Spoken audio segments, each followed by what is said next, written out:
that they were eating was very, very, very high in sodium back in the day. That was the best way that they preserved it because they didn't have refrigerators back in the day. Once you got done or got ready to cook it, you would move it over to the steam tub. The steam tub, you would soak the meat for about 24 hours, and every 4 hours you would transfer out that old salty water, throw it out, or use it as a brine to make more food, and then you would transfer it over to the pan foods. Any questions so far? All right, we're gonna make our way down here. So you are currently standing on the gun deck. You can see that there's a bunch of long guns down here. There would be about 45 guns in total on the ship, a little more, a little less. So the long guns, they weigh about 6,500 pounds. They shoot about 1,200 yards. And then they had a cannonball about 24 pounds.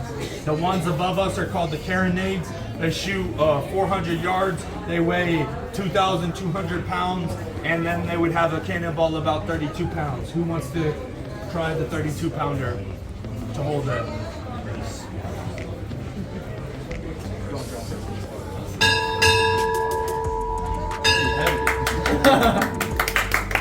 Anybody else? Attention guests of the USS Constitution. Welcome to the oldest commissioned warship afloat in the world. USS Constitution is 225 years old and has been victorious in 33 at-sea engagements. On each deck we have an active duty U.S. Navy sailor wearing the Navy uniform of the early 1800s. Please watch your head and footing as you transit the ship.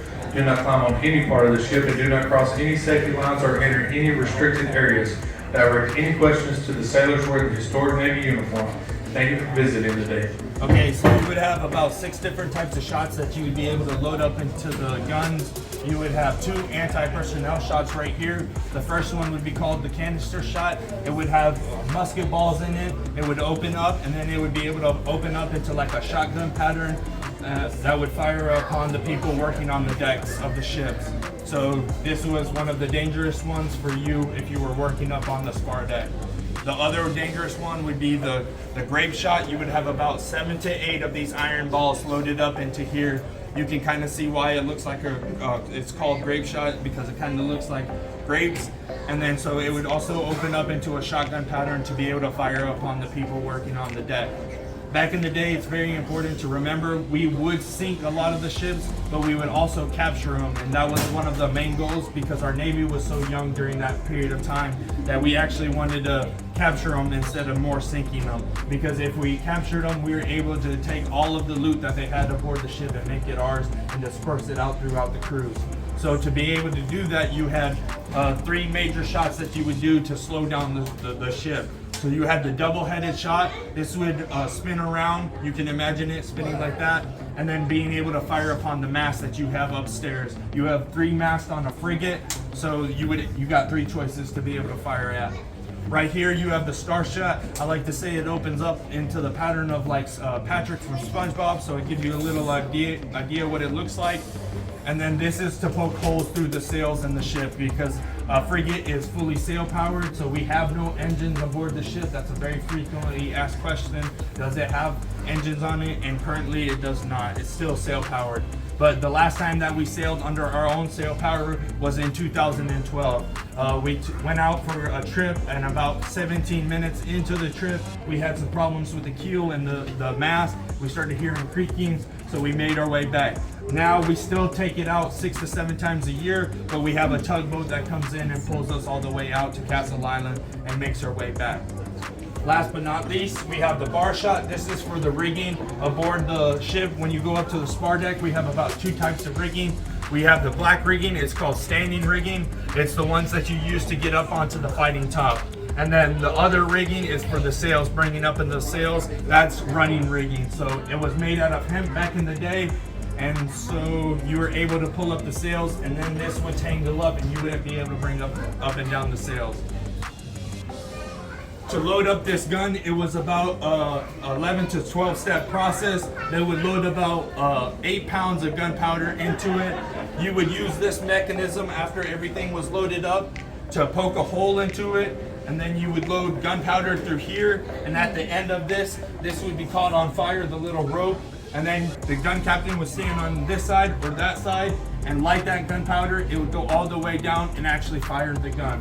And like the Americans could do it in 90 seconds compared to the British who could do it in 2 to 3 minutes. Any questions so far? How do you put a pin on the ball? So you pull this all the way back, you would remove what's called a tampion, and then you would load it, and then you would use this to push it all the way back. You would use the rammer to push it all the way back. So here, I can show you real quick. So you would have the cartridge, you would have a wad, which was hemp rope, you would have the shot right here, and then you would have hemp rope again to keep it compacted. So the sailor service was like fire and sea. You had an established cannon. So you would just shoot. Yep, you would have about 9 to 14 men on your team to be able to pull it back. There you go. Thank you. It would. Yep. So. The look would look like that. Any other questions? All right, we're gonna make our way over to that table right there. They've kind of we'll stay here real quick, and then we'll go over there. They've rearranged the ship. So this is called the scuttlebutt. This is a location of where the sailors would get their water. Scuttle refers to a hole in the barrel, and butt refers to a measurement of 130 to 140 gallons of water. The sailors would receive about a gallon of water a day. And a lot of people ask us, did they bathe with this water? And the answer is no. They would grab salt water from off the ship and then use it. So they were continuously salty sailors. All right, now we're gonna make our way down that way.